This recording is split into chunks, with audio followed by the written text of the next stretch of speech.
Welcome back to night 3 of my Facebook Lives. And tonight I'm talking about internal versus external triggers.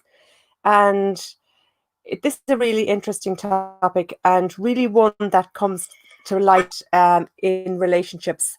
My name is Dolores Andrew, and I'm an assertive and empowerment coach.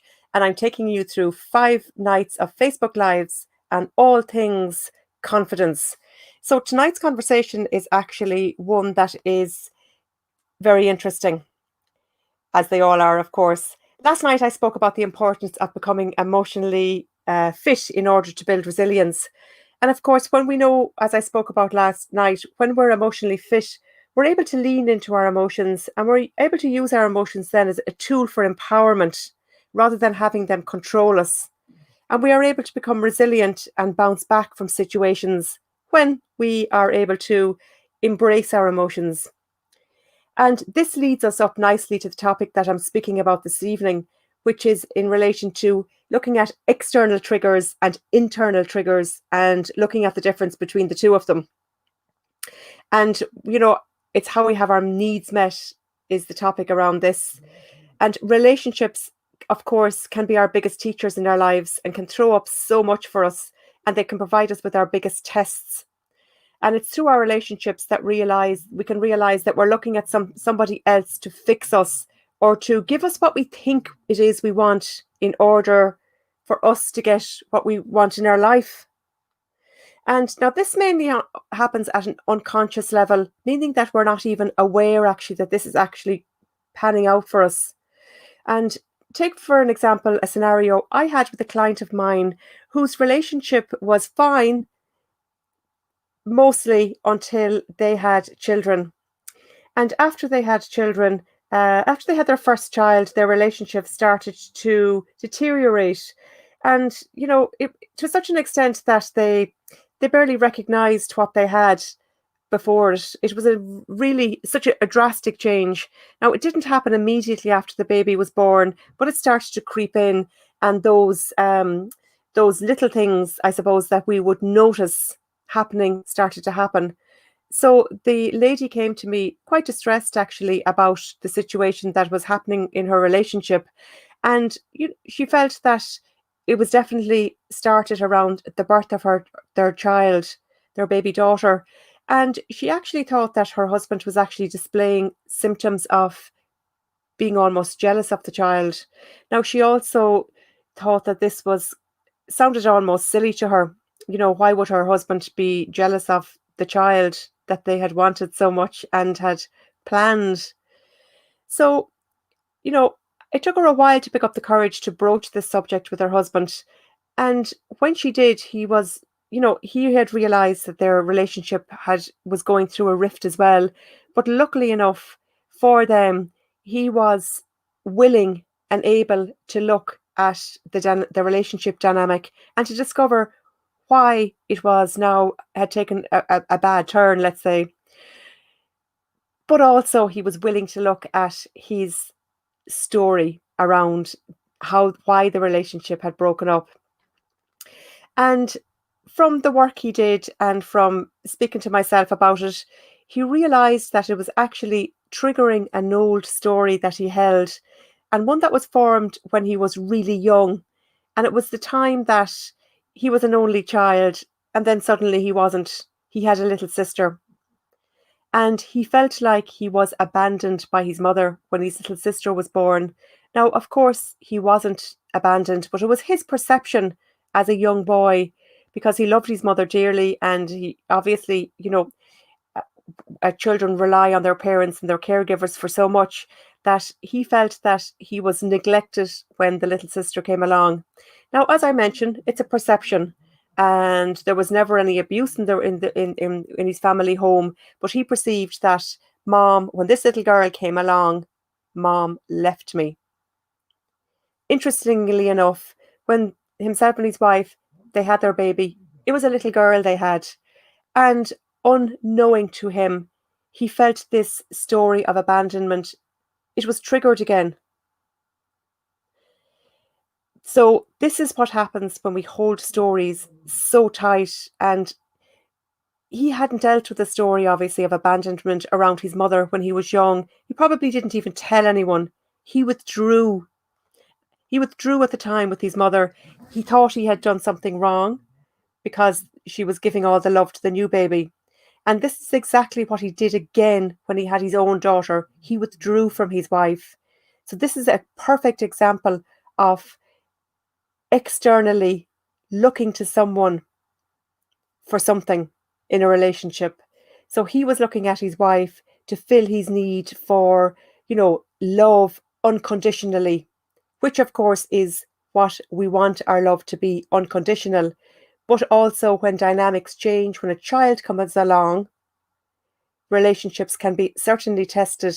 But when someone holds a backstory as strong as he had around abandonment, that's a huge story to get triggered. And the emotions he felt came up again, the same emotions, because he had buried the story and hadn't dealt with it. So luckily for them, as I say, they were able to realize how their relationship dynamic changed. And also they were willing to look at the story around it and to actually, a good result. They healed the story, and he no longer has this abandonment story. He realizes that he was being fueled, his story was being fueled by something that happened so long ago to him.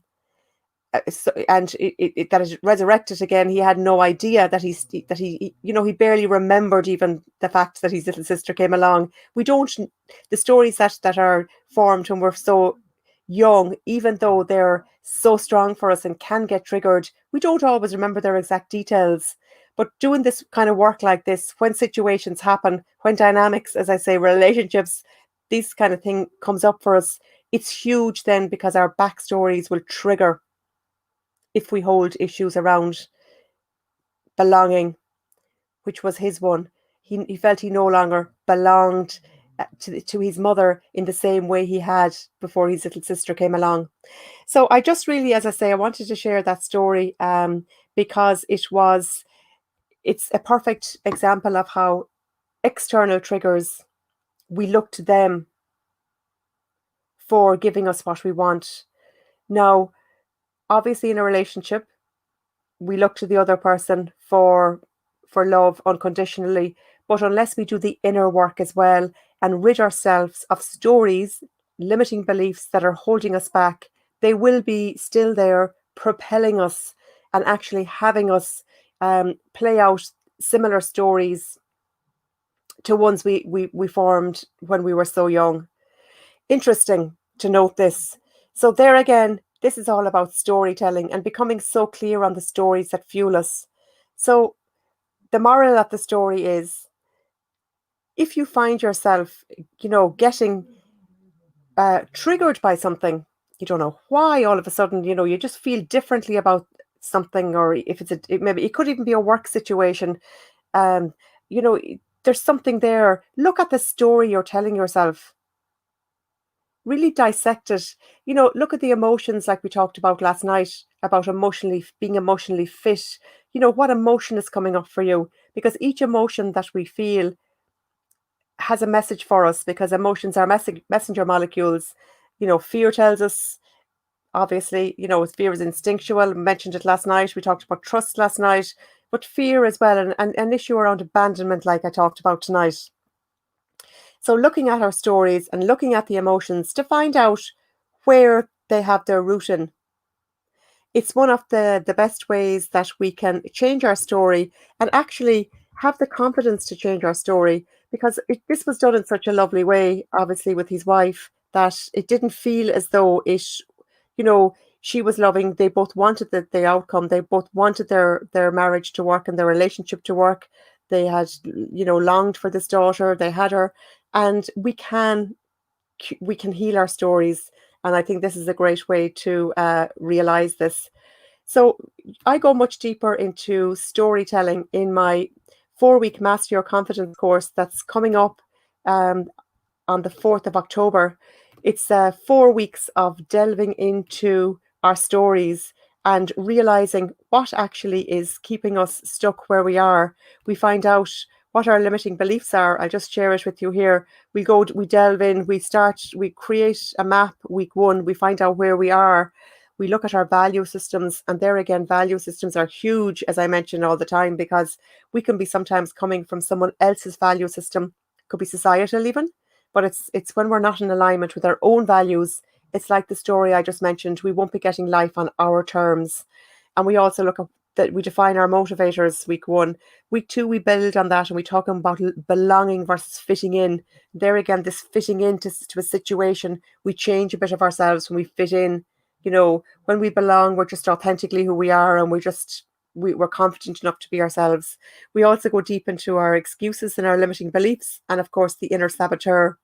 When we delve into the main emotions like fear and anger and sadness and even jealousy, and I let you know how to work with these emotions in order to get from them what you need to learn in order to move out of a situation. Then week 3, we go on to how we deal with our power. And what we want to be is, we want to be assertive. We want to say yes when yes is the right answer, and we want to be able to say no when no serves us better. I'll also talk about the interesting topic of wanting something and desiring something, and the different energies of those. And I'll teach you tools like creating boundaries, grounding, anchoring, which is an LLP tools, lots of tools to help you to keep on track. And week 4, we take stock of where we are. We learn how to define our strengths so that we can go forward, creating our vision from our strengths and having rooted out all the limiting beliefs that were keeping us stuck. Now, there's two days left to get the early bird bundle, which is, I put together a package that's worth €935, and you pay until Thursday. It's just €399 for all of this. So the first thing that includes is the full 4-week Master Your Confidence online course, which I'm running through a Facebook group. It'll be lessons like this. It'll be masterclasses on each of those subjects I mentioned, running for 4 weeks. There'll be exercises, and it's all run through a Facebook group.